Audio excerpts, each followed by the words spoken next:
Okay. Episode 38 with Sara Alder was Snapped and Sold. Mm-hmm. Welcome. Thank you. Thank you for having me. Of course. Now with Snapped and Sold, there I go again. This is more of a photography business. That's right. And I'm always ask at the very beginning of how long you've been in the industry. Mm-hmm. I guess with the real estate era, Mm-hmm. I know your photography has been a lot longer. Mm-hmm. So let's start with the real estate industry. When did that start? I started with real estate officially back in 2022. Oh, So just a couple years. Yeah, a few years ago. I had a one-off many years ago, but that was just someone knew I had a camera and asked me to walk through their property and take pictures of it. So How long ago was that then? probably 10 years or so. How funny. A while ago. Yeah. How funny. Yeah. Now look at you. Yeah. So then photography in general, when did that all start? In high school, I'd say. Really? Yeah. I was the kid running around with the camera at all of the sporting events and all of the school events and things like that. Do you work at the paper or the yearbook? It was my school's website, and I went to a private school, so they used a lot of the images for promoting the school. And they put them on their website, and some would get used for the yearbook, but typically it was photojournalism type. Oh, how fun. So yeah, so I learned a lot about it then and found that I really enjoyed it, and then decided I wanted to go to school for it, and ended up taking more of a graphic design route. Mm-hmm. And I do enjoy that as well. But when I finally tried to figure out where I wanted to go with photography itself, I ended up not doing any of it at all. Isn't that funny? People would hire me because they knew that I liked it. And so I'd get asked to do random somebody's senior pictures and a wedding and random events. And it never really became of anything. So I ended up sticking to the graphic design route and learned a lot for photography in that realm. So, well, it kind of goes hand in hand. They do. Right? With like editing and I don't know. You and Daryl probably know more about like JPEG and Photoshop. Yeah. Photoshop and Lightroom and things, a lot of editing software that you use for photography. You can use it for graphic design. And now we just have Canva, which is wonderful. So easy. I feel like I was cheated out of an experience when I had to learn Illustrator and vectors in college, but I ended up finding Canva as an adult. Like templates for days. Yes. And it's just so much more user friendly. Canva should sponsor this episode, I swear. Canva. We're looking straight into the camera. That's so exciting. And I know you're not from here originally. No, I'm not. Where are you from? I'm from Ohio. Listen, and we've talked about this. I don't know if you remember. I had to do when we first met, I did your makeup. You did. My mom's side of the family is all from Ohio, Youngstown. Oh, okay. That's from where my mom's at. So, yep. And we go visit almost every summer, I would say. I love that. Yeah. Ohio is beautiful in the summertime. It's so green. It is. Oh. It's beautiful. I liked the thunderstorms because like the leaves and all that would be like prepare. And then the fireflies. Yeah. You know. We don't have those here. We don't. No. Ohio's beautiful. And I grew up in Cleveland, which is in the north. Oh, yeah. Right on Lake Erie. So. Oh, wow. I always have to feel like I need to live near water wherever I'm at. Here I live near the river. Near water. Yeah, it counts. You still have family over there? I don't in Ohio. Okay. But out east? Yeah. Eastern? My dad and mom live in Detroit, outside of Detroit. Yeah. My dad's from Michigan, so they're there, and have family in Colorado and Montana. Oh, all over. Florida. Everywhere. We're from everywhere. So what brought you then to this area? So Idaho specifically was my husband, actually. He's from here in Lewiston, born and raised. And I moved to Salt Lake in 2014 with my parents. And I met him there. And when we got together, he brought me up here. And I absolutely fell in love with this area. So I convinced him to move up here again. Nice. And we've lived here since 2020. Yeah. I've loved it. Not a blink, though, when you think back in 2020. Yeah. And just 5 years ago. Isn't that wild? Yeah. I had my youngest in COVID. Oh, boy. No, yeah. that was an experience. Yeah. But how cool and exciting, though. Yeah. And the photography, I mean, is that full time? It's flexible. Yeah. I feel like a contractor almost, where I just take jobs, and then some days are full, some seasons are full, and some seasons and weeks are not. Yeah. So it's such a flux, because I have that same too. Like if I'm not busy, but it's just ebbs and flows. You cannot predict one day or the next what's going to happen. No, it's like the real estate market. People have their predictions, and it could be opposite. Yeah, it could go either way. But so, with the spring, then has it picked up for you? Yes. March is almost completely booked for me. So, and it's only the 5th? It's the 5th. Yeah, and I've almost completely booked up. So people are excited. Wow. And I think that stretch of weather we just had really got people fired up. And ready, and agents have been all over me for weeks about getting things ready to go. So nice. It's been good. Well, that's, with changes of season and then springtime. I guess it's technically not spring, which I don't know when that actually is, but a week or two from now. Yeah. Everything does tend to snap back into some rhythm. I know Christmas break was super crickets for me. But I liked that I was able to take that time and that flexibility. And when my kids were on Christmas break, I was able to have them be there. And if I did work or did anything, then I had to tell them to shush, And you have one little one. I do. He's 3. Oh, what an age. Yeah. How's that with working? I mean, editing. Yes. You're doing all that at home. Yes. The editing part, I'm pretty good at structuring my days, and my son goes to school in the morning. So I'm able to use that time while he's gone to either shoot or edit or both, which is great. But also I say I'm a part-time single parent because my husband's in the military. Very true. So sometimes he's gone for stretches of time, and sometimes he's home for stretches of time. So I'm able to work with his schedule as well and find intentional time set aside for everything that means something to me in life. So you seem very organized. I try to be. It's important. It is. I mean, time structure. What am I trying to say? Time blocking. Yeah. Throughout your day. I'm kind of all over. If I'm like, I'm not doing anything right this second, I feel like I have to go. But then there's times where I do need to be better about like committing to just this time doing stuff, social media. Yeah. With yours, are you kind of a late night owl when you edit? I can be. Yeah. I try to be very intuitive with how I'm feeling, and as someone who went to art school, they try to force so many projects on you, and they try to tell you to be inspired, and they ask, but is it art, and all of these things. And I've found that if I am forcing myself into a creative situation, I'm probably not going to give my best or do my best. And so I know myself, like what times of day are more predictable, and some days are just a wash. Like I can't even get anything done. But sometimes it's in the middle of the night and I want to stay up till 2 a.m. editing, and other days I want to wake up at 5 and start editing. So I really am a go with the flow type of person. That's good. If I need to meet deadlines, I'm going to do it. Yeah. But I take into account the time blocking that you mentioned.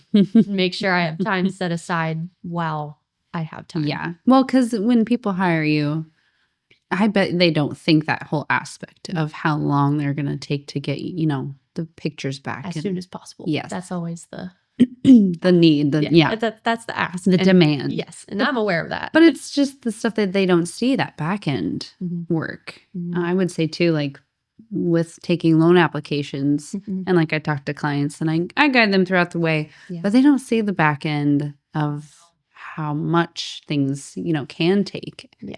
But I feel like, and you're a one-woman show. That's right. Right? Yes. Oof. I mean, who do you vent to about work besides your husband? Or do you not really have... work related things. I mean, sometimes I feel like I try really hard not to complain or need to vent negatively, but sometimes I do. And sometimes my poor husband is the one that is the receiving end of that. And then there are other times where I'll just kind of sit while I'm editing and not talk to myself, but kind of think about it in my mind. Yeah. I guess I could have handled that differently. Or, you have these, people call them shower thoughts, where you're like, man, next time I could do that. Oh, yeah. I think I'll do that next time. And you just go with it. But then if you overthink it, you'll sit there all day and pretend you can go back and redo it. And you can't. Yeah. So I have a lot of like software stuff, and I'm sure you're used to maybe some software glitches and updates. And Darrow probably, for sure knows that. Yes. Whenever I have IT problems or tech, I go to my IT little chat box. I'm like, I need really a lot of help. Please come help me. Yes. And then he'll be like, it's fixed. And I'll be like, I don't think it is. And back and forth. So you vent to your IT guy. I vent to my IT guy a lot sometimes. Yeah. Well, my husband resets the router, so he's the IT guy. We both work from home outside of the military, so he's poor guy. Is he one of those that just like, oh, did you hit it? And like it's worked. Did you unplug it? Plug it back in? Yeah. Goodness, I don't even mess with any of that stuff. Funny. I will break it. Yeah. I'm like, if it's camera gear, totally all for it, all over it. But what's your ideal camera then setup?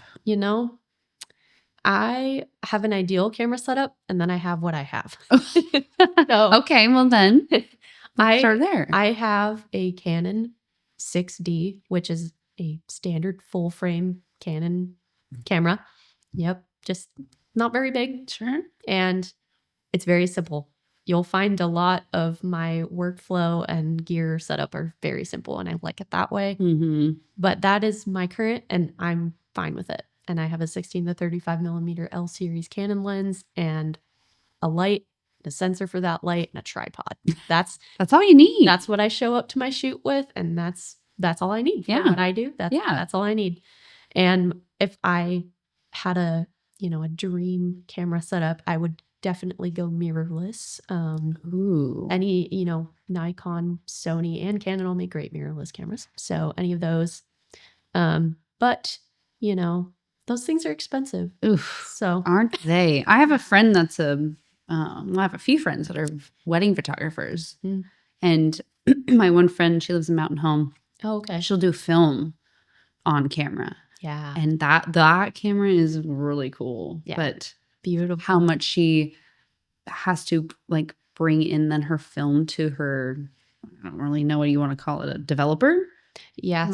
She has to have a process. Yes. To the fact. And how much that costs nowadays. It's like, holy cow. And I can't even look at that camera. I'm going to break it. But yeah. So, and numbers and all that. Darrow knows more about cameras. Mirrorless cameras. Do you know? Your little one is? Oh. Yeah. The swivel screen one. Oh, he has it. Oh, we can look at cameras later. Yeah. Yeah. Yeah. It's cute. The mirrorless cameras are fabulous. I have not made the leap. When you go mirrorless, a lot of times you have to switch everything. So you have to get new software. Well, you have to get new lenses or adapters for those. So if I stuck with Canon, I'd probably have to get some sort of adapter for it, but have not made that leap yet. I'm sure I will someday. That's a goal. But I am a run it into the ground kind of person. So if it's not broke, don't fix it. There you go. I'm not gonna, and I like it that way personally. So I find it still works. Yeah. For me. I would say like lighting really helps you with all that. Does. What's the little flash? What's the little thing that you put out in and then you look at the number? What is that? What's that thing? Like I don't know. Like a light sensor? Maybe. I'm not familiar with the thing with the number. But don't they like hold something? Some people use like an external light sensor to. Oh, is that what that is? Yeah, I actually, if that's what you're referring to, I don't even know. I have an app on my phone that kind of does that. Okay. It's just an app. Ooh. So it's not as, fancy as a device devoted to doing that. It looked like a little satellite radio. I couldn't tell you. It's like an EMF reader and they're like scanning for ghosts or something. Yeah. Yeah. Oh my gosh. I have that app and it can tell me what my ideal camera settings would be for that lighting. And oh my gosh. Typically I don't have to use that very often indoors because I use a flash for most of my photography indoors with real estate. But if you're outside and the sun is directly beating at your camera, you have to change things up a little bit. So yeah. I looking at some of your work and I think how would you describe your style? Simple and evenly lit. Yes. And as natural as possible with artificial lighting. Because balance. I was just talking, with Ketch about like NMLS rules of yes. You can't change the outside at all, or I guess what's the rule on those? So you can't edit or alter. Yeah. Virtual staging is one thing. If you want to add furniture to the inside of an empty room digitally, that's what that is. But if there is carpet ripped up or there are bricks missing from your fireplace or anything that is visible damage, can't edit that. No, I can, but that realtor is going to get in trouble if they put that on that. That's like someone coming and saying, I have a pimple on my face. I need you to edit that out of every like wedding pictures. Like, how many pictures you take for weddings? Thousands of pictures. Ugh. It's like catfishing people with photo shoots. You don't want to put, like a few years ago when the grass died because so many people didn't have the ability to water their lawns. So many yards were dead and very sad. And it is so simple to just green up the grass and make it look pretty, but you can't do that. And so unfortunately, it's spray painted. Yeah. That was something Arizona people are when it's so dry like that, there's actual spray grass. And people are looking into it because it was so bad. Just roll out the putting green. Yeah. In the front yard. Yeah. Turf. Yes. But artificially editing. No. Yeah. Repairs or things like that are unfortunately not allowed. Well, and it's part of the house. Right. It's, when you go and see it anyway. Well, some are sight unseen, but true. I am one of those that I feel like I can't know the space until I'm in it. I'm really bad at visualizing like anything. That's why I'm a numbers girl, kind of. But I'm one of those that was like, I can look at a picture and be like, ooh, I cannot tell how big that room is until I'm in there. Right.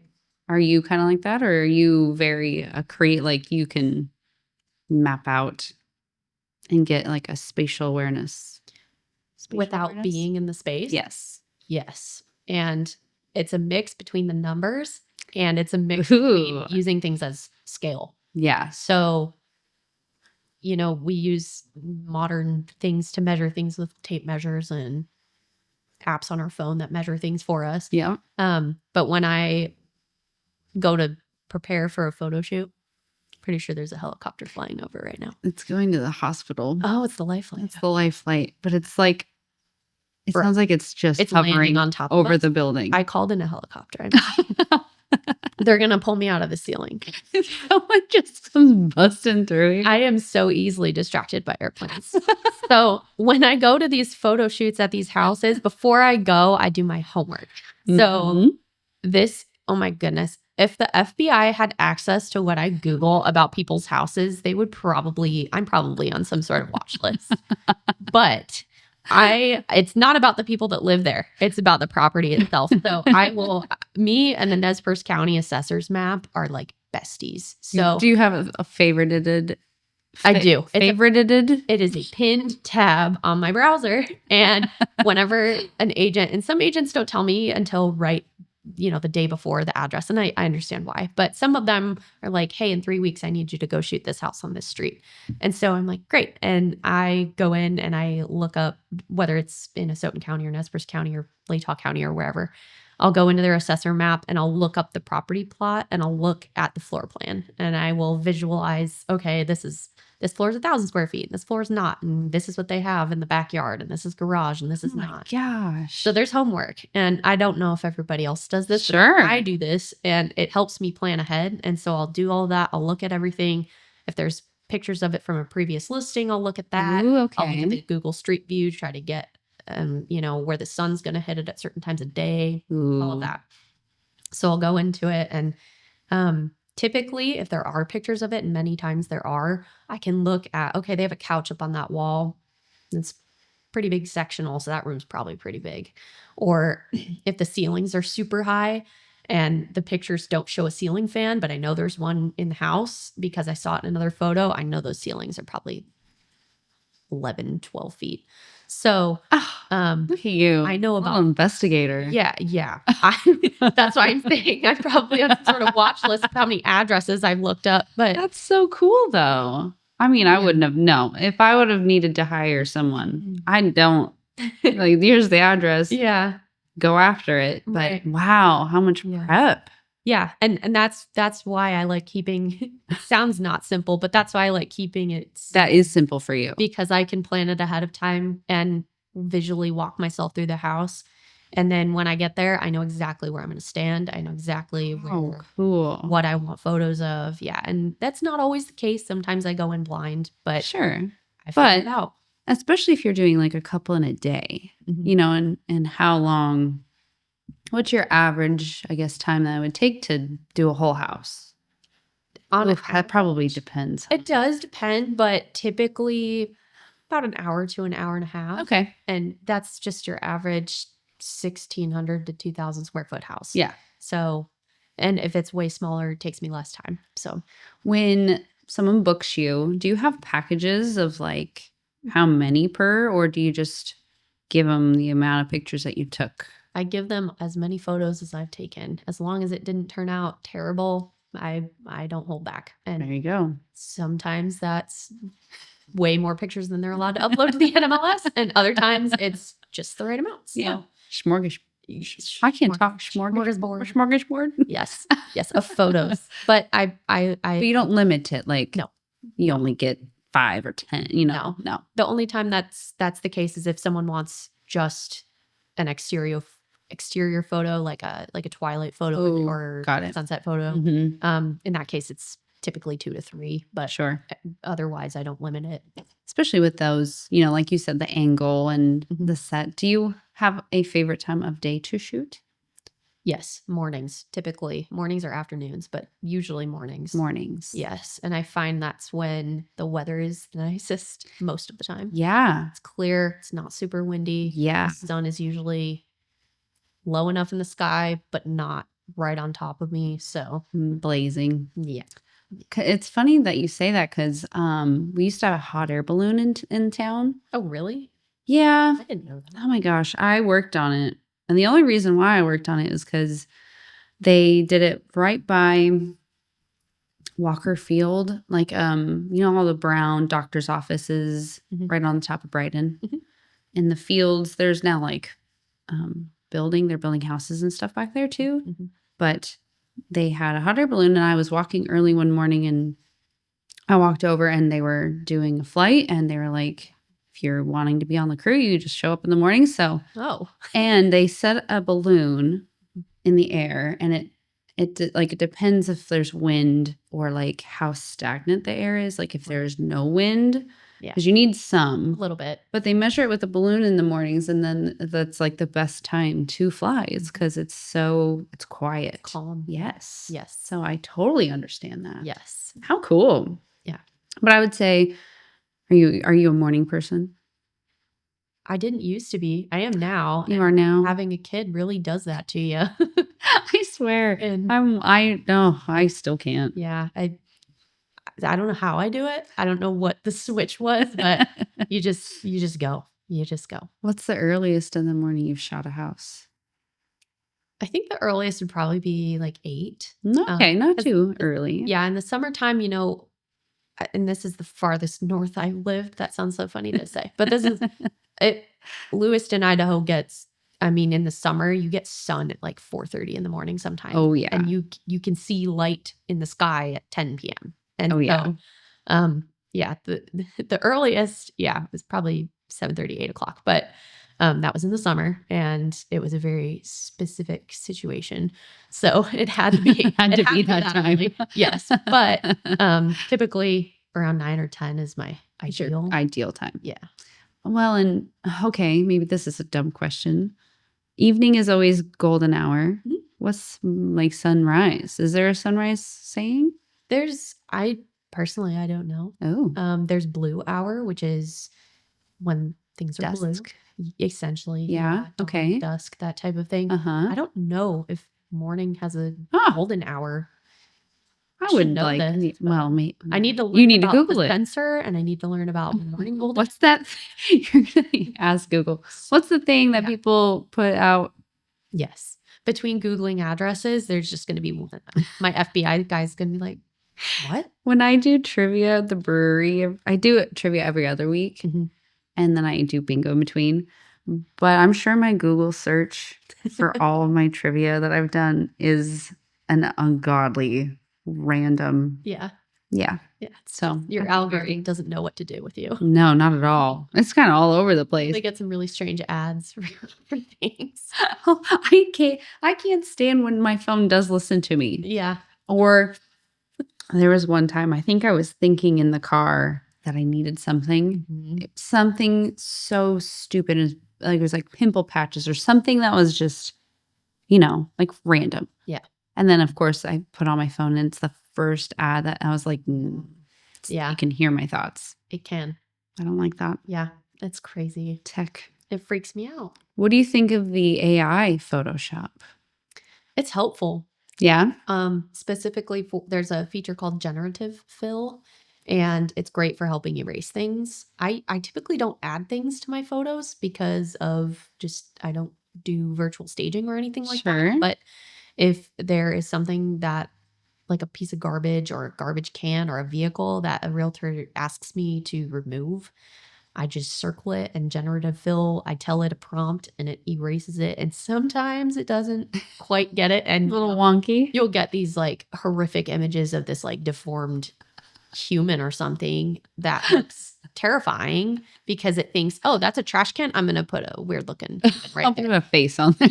Yeah. And sometimes that happens, but typically it gets it right the first time and zaps out whatever I need it to.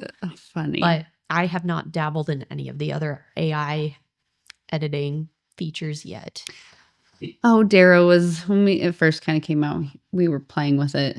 Mm-hmm. And it was one of the ones where you just did a saying of what you wanted a picture. Oh. What was it? A hot dog skiing or something? Oh, boy. And it popped up and we were playing with it. And then there's the one that it extends. Oh, the scene. Yes, it expands it for you. Mm-hmm. Some of those were a little funky too. Yeah, it'll add like a cat or something. Yeah. There's no cat no. anywhere. Why? Else. Yeah. Yeah.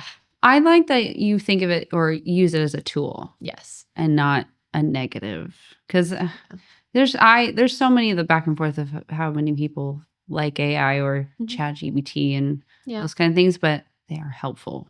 I use ChatGPT mostly for organization. Honestly. Do you? Yes. Yeah. I will tell it, I have a shot list and I want it to, I want it to flow nicely. And so I'll type out all of my thoughts and then it'll help me organize how I want to go about photographing something. So it's very helpful for that aspect to kind of just dump your thoughts.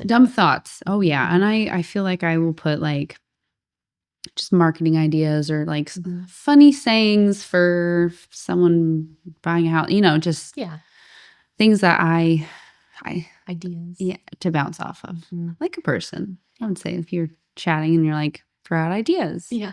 And I'm like, have you seen the ones where I thought it was really funny where there's a mom and she's got feeding her child or something and it says, make it more mom, make her like an infinite mom or something. And she's like standing there on the kitchen table and her kids are eating. And I was like, just you say more and more and more. And it keeps expanding. It gets crazy. Yes.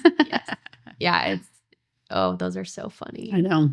I'm hoping like with over the years, I was just that, is it going to take over everything? And hope not. I hope not either, because there's a human aspect to everything. Yeah. And just even my job crunching numbers and looking at loans and seeing like, oh yeah, you're approved or not. But a lot of the times now it's like you have to get creative. And I would say too with photography, like what if you show up and there is something like that's in the way that, I don't know. I'm trying to ask this question. Like, is there things that you prefer to like be ready or set when you're going in and taking pictures of houses? Like staging? Maybe or just like the toilet seat lid needs to always be down, I was told. Yeah. Whenever you photograph. That's important. Yeah. And I don't mind doing it. Like, when it's up, I will shut it. Like, but not that hard. Speaking of checklists, I have a staging checklist that I do offer to my realtors. When I first work with them, like my very first time, I'll usually send that to them. Sometimes I know that they've already worked with another photographer or something that has probably sent them one. So I've seen their listings and I know that they know what they're doing. Sure. And they have their own system and they don't need it. And then other times I'll ask like, would you like this? And some people are like, I'd love to. And they can send that right too. If the house isn't vacant and it's occupied, they can send it to the homeowner and they can, prep the house a little bit. And it's simple things. Put away the pet stuff, close your closet doors, take out your trash cans, hide them somewhere. Don't park in the driveway, that kind of thing. Simple stuff. But, I will shoot houses as is. I love it when they're staged. Yeah. I love it when they are empty and clean. But that's not always possible. Right. It's not always the case. So, those are preferred when they're staged or vacant. Yeah. But I understand that's not always possible. Sure. And people live in houses. So, and I say that when I get there and people are like, oh, my house is a mess. I'm like, you live here. You should see my house. Like, you live here. It's okay. Like, or just like, I always feel like if you were to go to someone's house, it's their house. They have probably painted it the way they want and, all the things. They made it theirs. They did. And, but what if like they have artwork that's risque and they leave it up? Do you know how many signs that I've seen in people's bathrooms that say get naked? Like hundreds. And I almost every time will ask the agent, I'll point it out and I'll say, I'll ask because I'm not going to edit somebody's house without asking first. Yeah. I'll ask, do you want that? And sometimes they're like, it's fine. And other times they're like, oh my gosh, I should have taken that off the wall. And like they're embarrassed for the seller. And I don't care. Sure. I will edit it out. I don't mind. How funny. But so many people have things like that in their house. And it's fine. Yeah. But when it comes to selling your house, sometimes there are things that maybe consider removing from the walls. Yeah. Like family photos.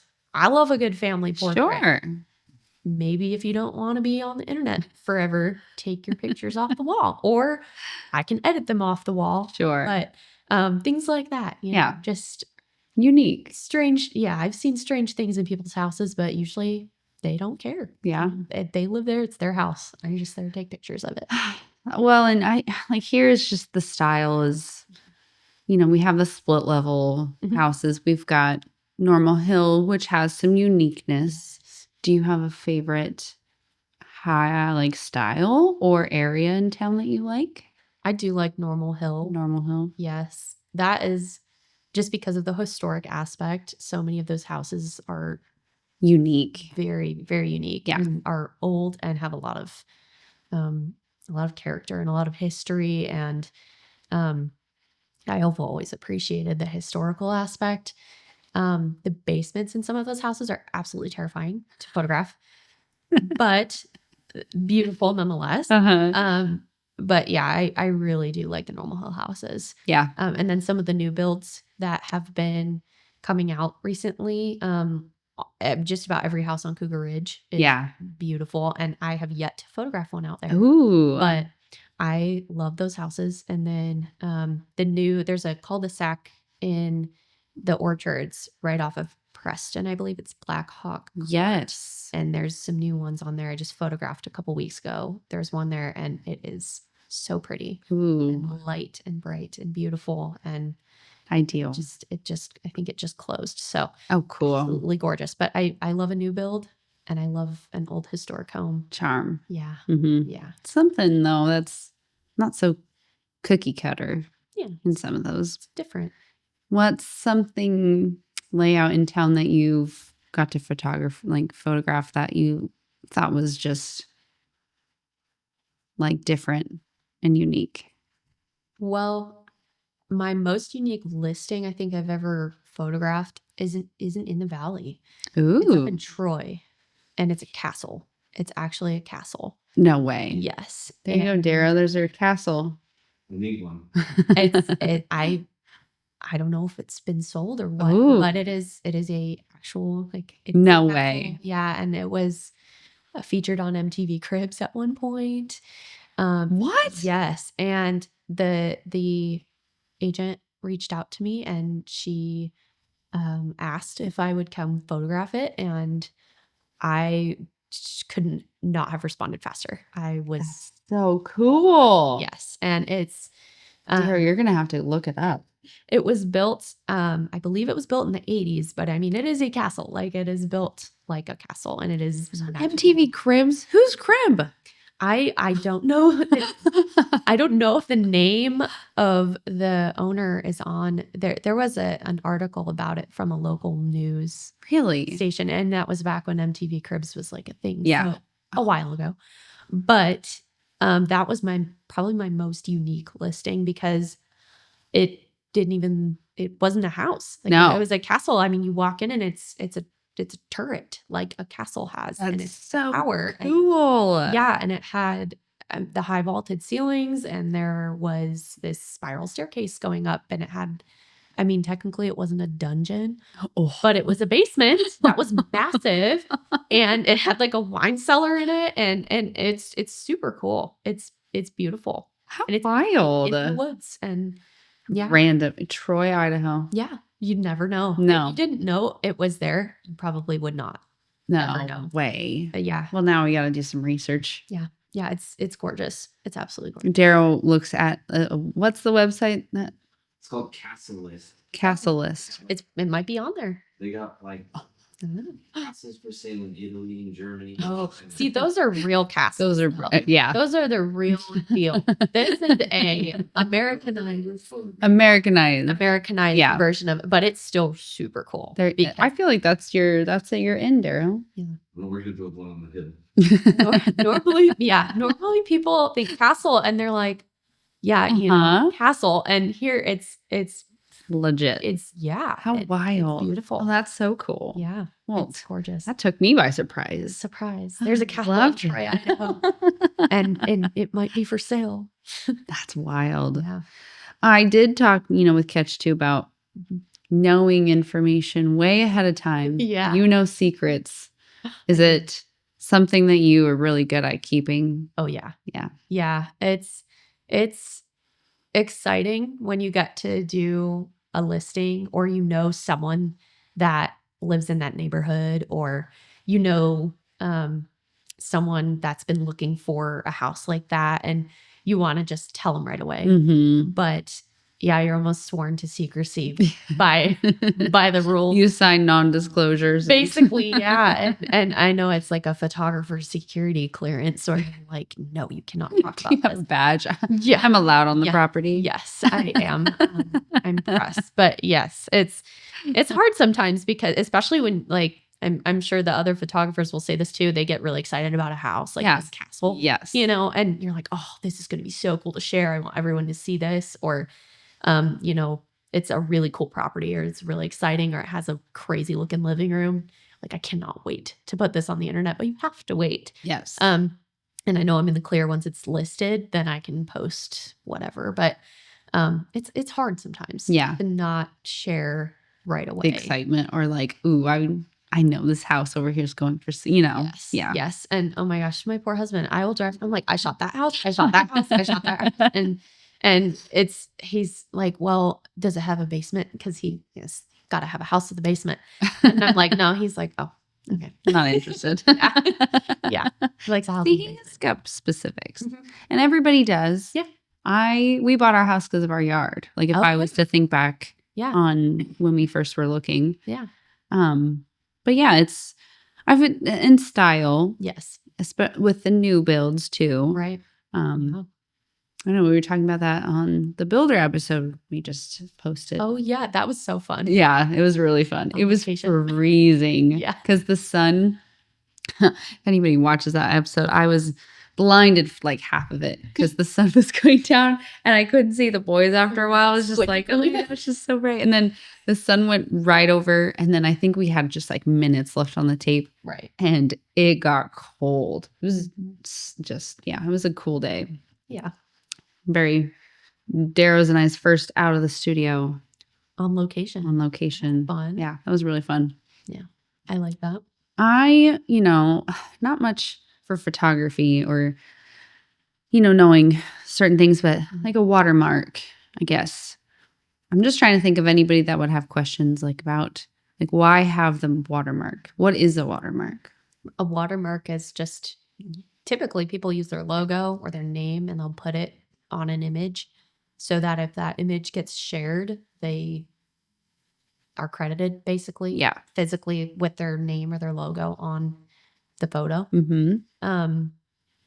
And some photographers prefer that and they like it that way. And for me, I will do it for some portrait work, okay, not for real estate typically. I like to think of the work that I do as it belongs to my agent or my client. Like I do the job. I deliver the product. There it goes again. There it goes again. But it's so loud. But then it'll be funny when we upload it. It won't be loud. No one will be able to hear it. Daryl, can you add a Black Hawk sound? Please. Thank you. That would be great. That would make me. And then Fortunate Son by CCR. That would even be. Oh my gosh. We're going to do a whole music video. Yes. Yes. Just, oh, I love a good helicopter moment. Okay. But watermarks are necessary in some aspects and sometimes they're not. I like, as long as people don't alter my work, I don't really care what they do with my images, their images. And different photographers feel differently about that. And I am very much you paid me to do this thing. I'm giving you my work. And yes, my name is on that work, but it's in your hands now. Yeah. So once I've delivered it, it's on them to do use it for marketing, post it on social media, NMLS, obviously. Yes. However they want to use it. For sure. Fine. And I have not had anybody, crop my pictures look weird or put filters on them or anything crazy, but yeah, usually with real estate stuff that doesn't happen. And no, I wouldn't say either, but I feel, if it's necessary, especially if a house has been on the market for a while, like you want to bombard social media and flood it with, making sure you're showing it to as many people as you can. Totally. So I agree with that as kind of a rule of thumb, like, it is their property. Yeah, exactly. Yeah. So, and you're part of the process to get it sold. Right. It's like a huge display of your product. And I worked briefly with at Darrow's other business that they own and how like quality and products, and Darrow does all the marketing for all of their other stuff. And so all that work and all that why do it, and it makes sense to me now. Before, when I was thinking of like careers and I was always in the medical field, you can mention that I would have been like, nope, I don't get the aspect of the job or why do that, Yeah. And I think too, over the years with technology changing, like if you look back at the other houses that people took pictures of to now, it's such a difference. It is. Right? And and it's just changed. What is going to happen in then that the future time span? We're going to just be able to teleport into, we have Matterport, right? Where you can stick equipment in a house and it'll give you a 3D tour. We're just going to do that, but it's going to be like, get in this little pod and then you'll just be teleported over to this property that you want to see. And I think virtual reality is going to be super cool for people. My husband worked in the VR industry for a very long time. No way. Yeah, he did. And he worked with video games, but also you could do so many things with VR. And Google Earth on VR is super cool because you can kind of be in a place. And you can do that with certain, like a 3D tour in a house. Put on a VR headset and you literally are there. Yeah, kind of see that you're for me. It's super cool. It's super cool. Yeah, and obviously it's technology, so it's sure exact, but I think that type of thing is super cool to have, especially for sight unseen. And it's the same with a video. You have a video or drone photos, like you can see without being there and flying over it yourself. You can see what it looks like from all these different angles. But I've always loved the VR aspect because you can put that is so true. VR makes me kind of, especially in like the games, like the roller coaster ones. So sick. Oh my gosh. Yeah, I can't do that. So we were over at Darrow's house. We had all our kids playing, and there's a game, and I was walking in the living room, but I'm I'm pretty sure I walked through on his little ottoman. No, what's your little? It's a stuffy. Not like a coffee table. Oh, it's on. Oh, it is? Oh, I said it right. The squishy coffee table? The squishy table. Ottoman. I like squishy table better. I'm going to start calling it the squishy. How embarrassing. No, but I like that. Like, I am super bad with that, knowing like I'm in this space, but then I'm in this space. And well, it's different. I mean, we're not, as humans, we're not programmed to virtually experience things like that. So but it is what it'll, turn into. Yeah. That's crazy. I think that would be super cool to start doing more of. Speaking of video, do you do any video stuff? No. Drone stuff? Nothing? Nope. I do not. No. Camera and you. Me and the camera. I like that. Yeah. Do you think you'd ever do it? I leave it open. Yeah. I don't have any plans to right now. Sure. I kind of like personally that I have a very simple setup and I keep my business model very simple, and it helps me be able to serve my clients better for where I'm at in life. Mm-hmm. So, I would never say never. I would never say I'm never doing video. I'm never doing drone. However, there are some fabulous drone photographers in this valley. Yes. There are some fabulous videographers in this valley. Yes. So I leave it up to them. No, I like though, it's a niche, you'd call it. I would say so. Yeah. Yeah. Crafting your niche. Yeah. And I like to keep it very, very simple. I like my life to be very simple as possible. Mm-hmm. So I like the just me and my camera. Well, and I think your style though, it does show. Yeah. For that. Simple. Yeah. Yeah. Me and my camera. Me and my camera. And a light. Yeah. I like it that way. There's a question. I haven't asked it lately. I used to ask people if they like Peeps or candy corn. Peeps candy. Or candy corn? Mm-hmm. If you had to choose. Probably Peeps. My husband just bought me some Dr. Pepper flavored Peeps for Valentine's Day. And he really likes Dr. Pepper. And I'm not anti Dr. Pepper by any means, but I'm like, that was a choice. That's intriguing. Yeah, it's kind of different. And I tried one and it tasted like Dr. Pepper. No way. And it was very strange because you're chewing on Dr. Pepper. So it was a bit odd, but I still like a good Peep. You're a Peep girl. I'm a Peep. I'm a candy corn girl. Yeah. Do you like the standard candy corn? Because they make those little pumpkins. Oh, yes. I like those. I like the pumpkin. Well, Dara and I we eat each layer off of the candy corn separate. Oh. Okay. That's how we do it. But it's funny though, like how many people like Peeps or how many, just there's been a few. I'm not going to name names because I'm looking at the camera and some of the people that I've interviewed that have said they like their Peeps left opened and dried out and then they eat them. Oh. I know. Not tried that. I know. Some people like the freeze-dried candy. So is it similar? I would think. Oh, I don't know. But I do love a good freeze-dried candy. Yes. I photographed a house one time and they had a freeze dryer. Is that what they're called? Freeze dryer? Yeah. And she had just jars and jars and jars of freeze-dried stuff.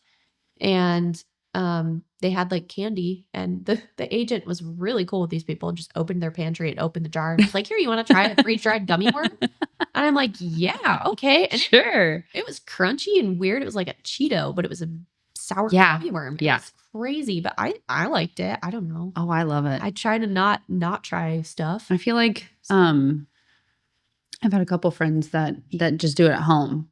They have their freeze dryer or whatever. And I remember my mom had one. I'm pretty sure it was like fruit, that she would do, or fruit leather was like dehydrate it like jerky. Yeah. But it is. I'm not much of a candy person. I prefer savory. I agree. But I love like the texture for freeze dried. Yeah. Well, I like that. Yeah. So is there anything that I'm missing that you'd like want to talk about, or we can talk about my obsession with airplanes? I'm just kidding. I love with Maverick, the new Top Gun. Mm-hmm. Did you like that movie? I haven't watched it.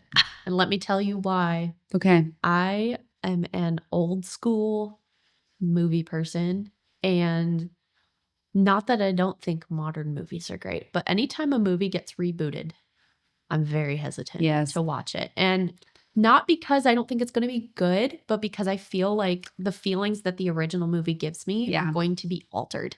And I like to hang on to how I felt about watching, like Footloose. They rebooted Footloose, and I loved the original one. Yeah. And I watched the reboot, and I was like, all right. Honestly, I hate to say that, but anything that does, it has like, just it doesn't hit. It's no, it's just different, and it's just not the same. And I'm very tied to the feelings that things like I like the emotion tied to movies, because the first time you watch it. Oh, I'm a movie girl. Yeah, it gives you the feels, and then like you were talking about music, it just it's a whole body. Oh, the whole feels. Yeah, it's the same thing with movies, and I feel like if I watched, the new Top Gun, I don't know if it would just ruin the old one for me or something. I've seen it. I like it. I've heard good things. Good. I don't know if it takes away, like, I'm trying to give like a movie that reference that has like totally like Dumb and Dumber. Did you watch the second one? No, there's no need to. There's no need to. That one was terrible. Just don't. I'm trying to think too of other ones that was just like no. But some movies don't need a sequel. No. Or like Spider-Man, like there's so many Spider-Man. So many Spider-Man. So many Batman. The How to Train Your Dragon. Oh. They're doing like a live one. I don't know how that one's going to go. That's my husband's favorite movie. I love that movie. Oh, original. Yeah. And they're doing it to like Lilo and Stitch. Yeah. I don't know how that's going to go. I don't know either. It's, that anytime Disney reboots and live action something, I'm like, I don't know if I'm going to watch it. I know. And sometimes it's super cool, like the Beauty and the Beast. I loved that. Yeah. That was super cool. Yeah. I don't know. I don't know. It's iffy. That's it's over there coughing. The Good Dinosaur. Mm-hmm. You watch that? Mm-hmm. Have you watched that one, Darrow? I love The Good Dinosaur. The Good Dinosaur. That's like the equivalent from like my kids' era to our era watching Fox and the Hound. Oh. You know, it's just that sad. It's very like touchy feely. Oh my gosh. I had no idea like going into it what it would be like. Yeah. Oh, I know. I bawled my eyes out. That movie's so cute though. So cute. Yeah. And then you watch it with your kids. And like you watch your old favorite movies with your kids and then they love it. And you're like, yes. Disney movies. Yeah. My son, we watched Blank Check. Oh. Do you remember that one? That's really old. Isn't Really it? old. Yeah. And he loves it. Yeah. Oh, yeah. You're like, great. And right now, what is he watching right now? It's just on Netflix. Macaulay Culkin's in it. Richie Rich. Did you watch that one? Oh, yeah. Yeah. I remember that was early 2000s, like 90s. Yes. Yeah. Late I remember that. 90s, maybe. Yeah. I remember that. But now he's been watching it and I'm like, yes. None of this, I don't know, his TV that he watches. I like Bluey. Oh, yeah. That's not bad. No, not at all. I cannot stand Peppa Pig. Peppa can go away. Get out of here. We're really verting away from this photography thing. Get out of here. Get out of here. We don't want you around. Did you make your own your logo? I did. You did. Yeah. Cute. Yeah. I came up with my little name and everything and I love it. put it. Yeah. I had fun putting all that together. Did you go back and forth? No. No. Really simple. Yeah. You knew. When I launched my portrait business, it's just my name. Yeah. And that's fine. But I'm like, I have to deviate from that because people are going to be all confused when they see everything all at once on the same page. Yeah. So I'm like, what can I name this business? And I watch a lot of Shark Tank and I've noticed that a lot of the new companies are something and something. Yeah. You know? Yeah. And I'm like, okay, I want a something and something, but I can't call it something and something. So I'm like, okay, well, I have a picture, I have cameras. The goal is to sell the house. And it's not my job to sell the house, but that's a huge part of it. Yeah. He's dying over there. Good. And so I like to, put things together and figure out. And then I was like, well, I snap pictures and then this is going to get sold. And so it kind of just all fell. Wow. And I like it. I don't know. Yeah. Again, it's like, it's just easy. Yeah. It's easy. Yeah. And yeah. Well, like you said, those play on words. Mhm. I'm really bad at like making anything or coming up with stuff. I'd have to use like ChatGPT for like, how do I make a list? Give me some ideas. Give me some ideas. Seeing. Yes. I almost started doing an accent. Oh no. Now you said you stopped what kind of accent would you call it? Ohio accent. I don't even know. Like it's Midwestern, but it's not a drawl. People from Ohio just sound different. And I didn't know that. I mean, I didn't think I had an accent until I moved to Salt Lake, and people that don't really they don't pronounce T's in mountain. It's mountain. But other than that, there's really not an accent. And my mom's from Montana, so she's got this interesting like Montana kind of Western-ish accent. And then not a twang, but no, she just kind of talks differently. And then my dad is from Michigan, so he's got that like Midwestern. Yeah. I know. And then they find each other, and then I'm in Ohio and like getting all of this. What a mix. Yeah. And so I have this weird talking like accent, I guess, and then moved to Salt Lake City. And someone pointed out one time, I said the word college, but I said college. College. Like, college. And he was like, college? And I was like, oh, I got to lose this yesterday. And I don't know how I trained my voice to come out of that, but I did. And now when I go back home and I'd speak to my relatives, I'm like, did I really sound like that my whole life? And my husband says things weird sometimes too, and he almost has this like Canadian thing. He's not Canadian at all, but he'll have like Does he have an A? Like, no, he'll just say things differently. Yeah. Like, I don't even know. I can't think of one off the top of my head, but like the word Monroe, like the name Monroe. Yeah. Say Monroe. Yeah. And I'll say Monroe.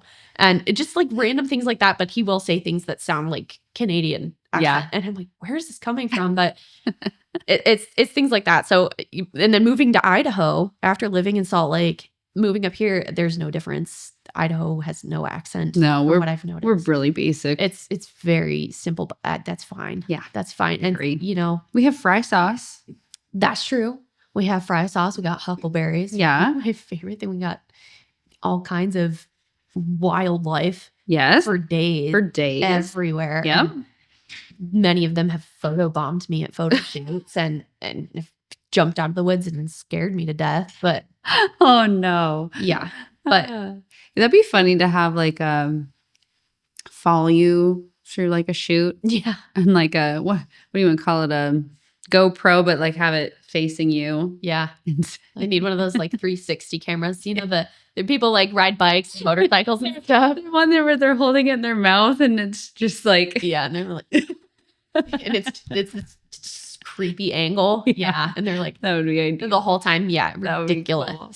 Well, and I think this takes me to your social media and I can bouncing back and forth, but when I followed your page, I think I had no idea it was you.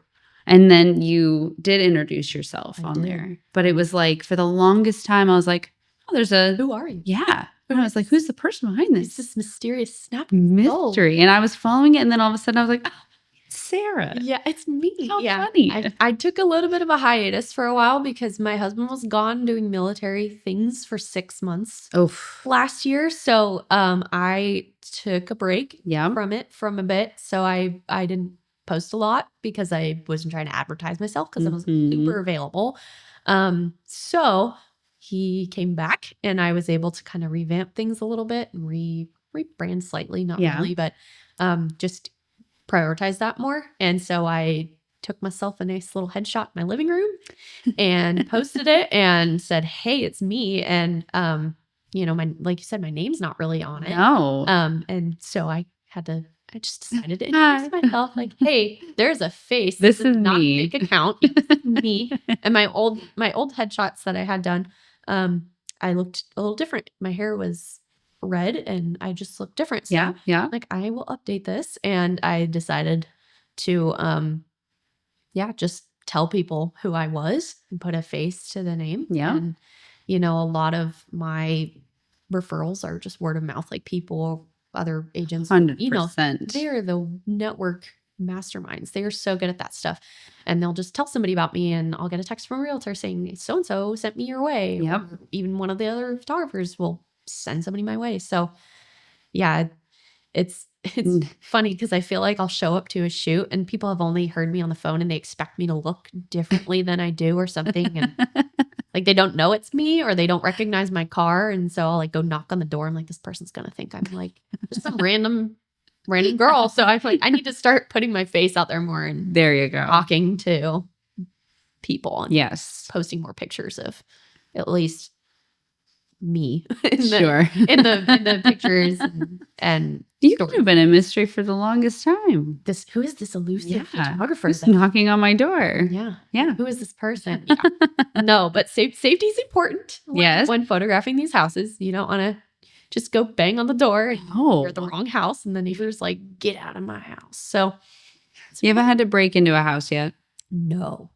I've heard stories. If I had to, I think I would just leave. I don't even want to attend. No, safety is a priority for me. So I would definitely not be beating down the door, getting into somebody's house or crawling through their window. Oh, yeah. I've heard plenty of stories from people that are like they're trying to take a tour or I think there's one where they accidentally got locked out. Oh no. Yeah. And then the key or something was still inside. It was like, oh my gosh. No, I've never had that happen. I'm super careful. Well, that's good. Because that's like a nightmare. Yeah. That's the worst. You could just be just like, nope. Yeah. No way. Like, no. And I don't have lockbox access. Like the right. realtors have these cool apps that can just open lockboxes. I don't have any of that.